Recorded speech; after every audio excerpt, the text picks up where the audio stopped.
Welcome to Universal Man, where we turn your flight into fight so that you can master yourself and conquer your goals. My name is Mark Weapon, and I'm here to help you sharpen your masculine edge so that you can cut through the resistance that's holding you back from living on the front lines of life and being a man that you admire.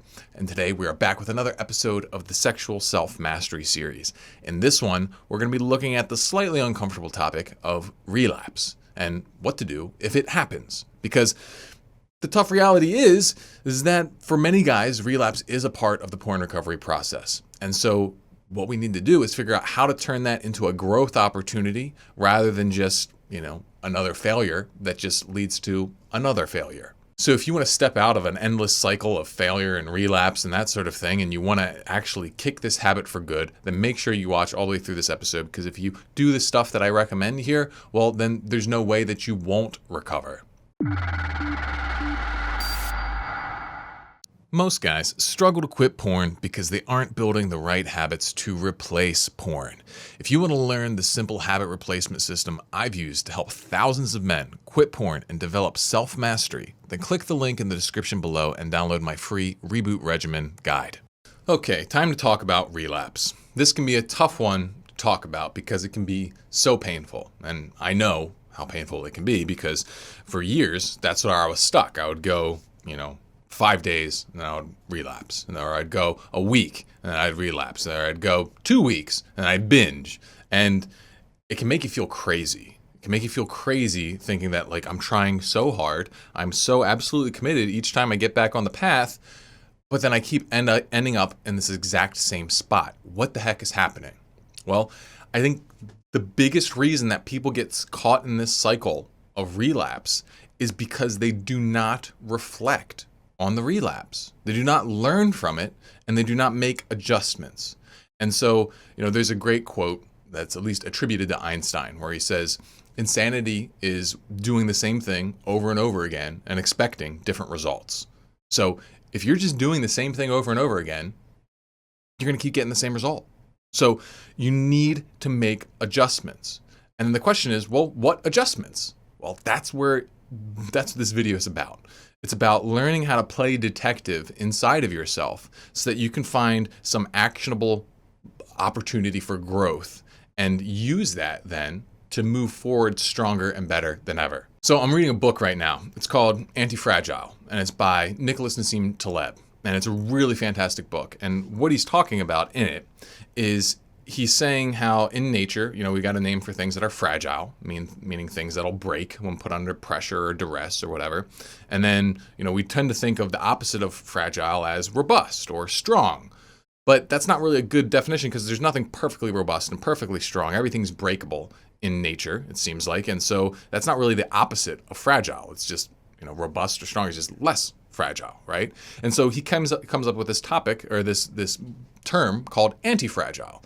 And what that refers to are things and systems that actually grow stronger from, impact, that grow stronger from duress, that grow stronger from, challenge, okay? And that's what we need to create here. We need to create an anti-fragile recovery where every slip that you experience ultimately makes you stronger. And so a huge piece of this is just a shift in perspective. Most guys, when they relapse, what they think is, oh my gosh, it's over. I screwed it all up. I'm a failure. And then, they wallow in some self-pity for a while, or they don't let themselves feel anything. And then they kind of just get back on the horse. Maybe they binge beforehand, which is a terrible idea because that sets you back even further. And if you just get back on the horse, no new intentions, no new plan, well, we already talked about it. You're just going to get the same result. So here's an analogy that I think can be kind of helpful, all right? Imagine that you've got a submarine, all right? And you use this submarine to dive deep into the ocean to get sunken treasure, okay? And the deeper you go into the ocean, the better the treasure that you can find. But the problem is that the deeper you go, the more pressure you have, the more weight of water you have on your sub. And your sub's not super strong. And as you go deeper, it starts springing leaks and problems, and you have to keep returning to the surface, okay? This is kind of like an analogy for reboot. Ultimately, you want to get all the way down to the depths, meaning you want to get through the reboot and you want to be able to collect the treasure from life that requires you to be able to handle all the different stresses and challenges that life throws at you. And once you learn how to handle those things and you can hold them without turning to porn, aka springing a leak and returning to surface, then, once you can do that, then you can get the kind of life that you want, right? So in this analogy, what do you think the best way to handle the situation would be? Well, it would be to keep diving deep, and every single time that you spring a leak and you have to return to the surface, well, you got to do some engineering. You got to look at, all right, what part broke? How did it break? How can we improve the design of our submarine, right? And that's what you got to do with a relapse. Every single time that you relapse, you got to go back to the drawing board and be like, what broke? How can I fix it? How can I make my situation stronger so that next time I'm confronted with the exact same situation, I get a different result, not the same result? I think one of the big things that gets in the way from people doing this is that they don't have really a diagnostic system. They don't really know how to, their inner blueprints, so they don't know where to start looking inside of themselves and then what to do about it. And that's what I'm going to be offering you guys here. And it's not super hard. All you really need to do is some willingness, and you either need to have someone that you can talk very open and honestly to like a coach or therapist or something, or you just need a journal. I recommend a journal. Start there, and then you can always move to something more facilitated if you think that would be useful to you. So after every time you have a slip or a relapse, you want to write in your journal what happened. Okay, you want to play detective with yourself, and you want to look at the full picture, not just I got triggered and then I watched porn. All right, that's not nearly enough information to find anything useful. What you need to do is you need to look at the circumstances, what was going on in your life at the time and leading up to it. How were you feeling? How did you respond to those feelings? How did you think? How did you talk inside of yourself?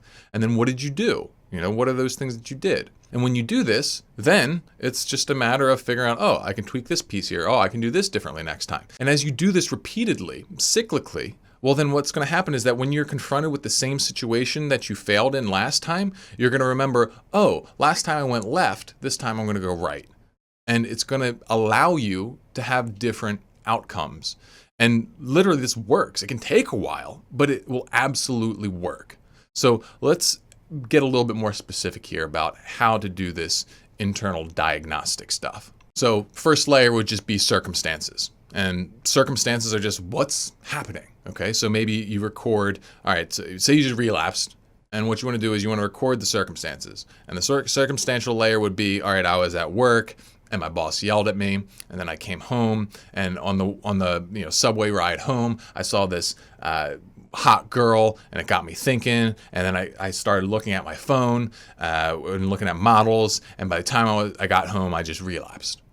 Okay, that's all just the circumstances. That's the what happened. You got to record what happened. So start there. Maybe you have a rule that's like, I don't use the computer after 9 o'clock, and you use the computer after 9 o'clock and you relapsed.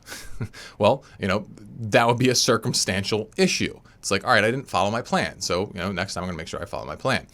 So that's the circumstantial layer. Next layer, I would say, is kind of the core emotional layer. And what you want to find is that identify that core emotional problem you were dealing with. So in that previous example of the guy who got yelled at work, what was that core emotional problem?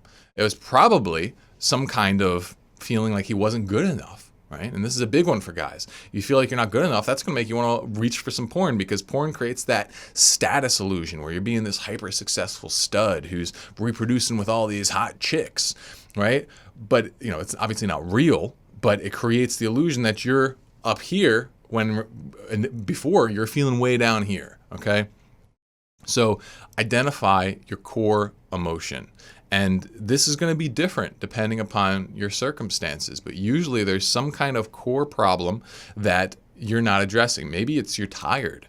That could be something as simple as that. It could be tired, that you're tired, you're hungry, all right? Maybe you're lonely. Maybe, you're just really stressed out because of X, Y, and Z. Identify this thing.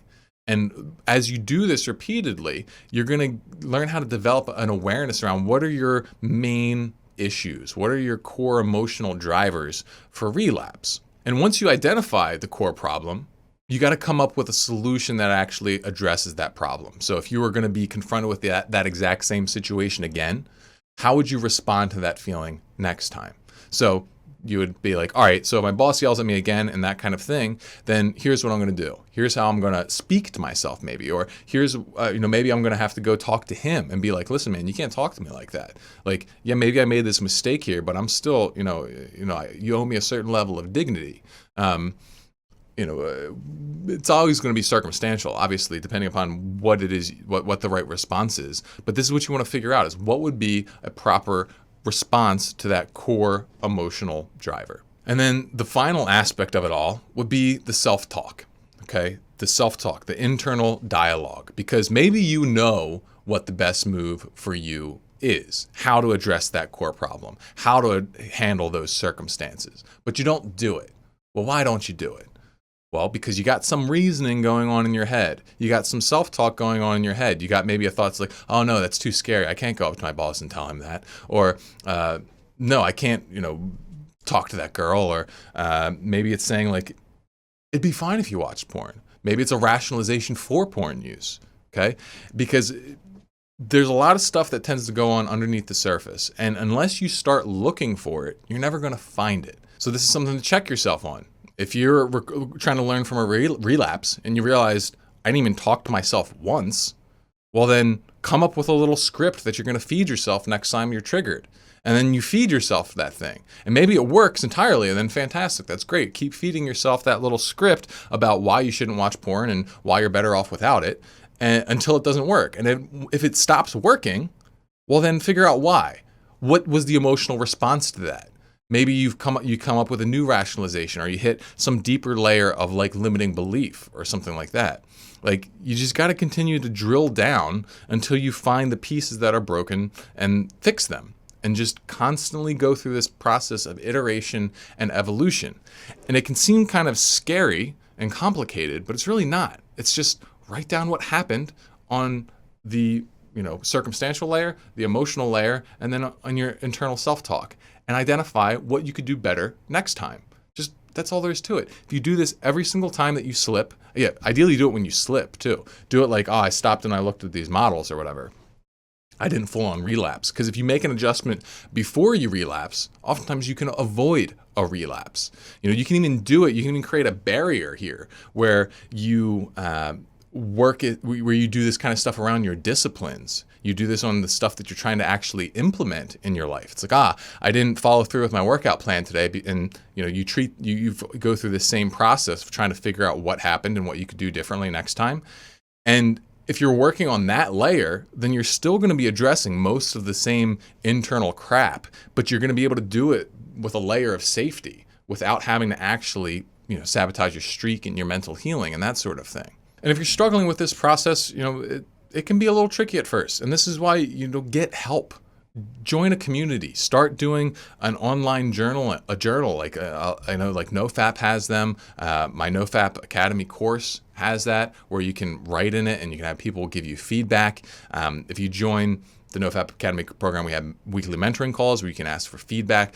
You could join my Patreon, the Vanguard crew. I'm always interacting with guys on there, and they're helping each other out and doing that sort of thing. But if you want to really go most efficient, then get a coach or a therapist, because they can give you a lot of that direct feedback, along with just helping you question your own processes better. Just make sure that if you're going to take that route, that you find someone who is not actually supportive of porn use, because there's a lot of therapists like that. So just make sure you steer clear of those guys. That's pretty much what I have for you guys here today. I mean, it's hard to go more specific without dealing with your specifics. So the best thing I can encourage here is for you to start writing down what happened on the circumstantial layer, the emotional layer, and then the mental talk layer. And just figure out what you can do different next time, and do it different. And maybe you'll still fail, but just fail differently.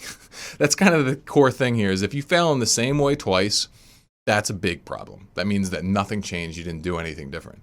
But if you can at least fail in a different way, well, then you found a new leak. And every time you find a new leak, that's an opportunity for a new repair, which moves you one step closer to getting to that deepest sunken treasure that you're going for. So that's what I have for you guys today. Hopefully you found this useful. Let me know in the comments below. Stay sharp. I'll see you in the next one. Hey, if you found this episode useful and you want to hear more, make sure you like, subscribe, and if you're tuning in on YouTube, make sure you hit that bell button to turn on notifications. But if you really like this content and you would like to join the tribe of Universal Men, then you need to head on over to the Universal Man Patreon page by clicking the link in the description. We call ourselves the Vanguard because we are committed to living on the front lines of life. By joining, you'll gain access to exclusive content, weekly accountability, community chat rooms, and live calls. Also, by joining the Vanguard, you become a part of my inner circle. Therefore, you get my prioritized attention. Most importantly, though, you'll be joining a crew of like-minded guys that can help support and inspire you on your journey of masculine self-mastery. So click the link below and sign up today.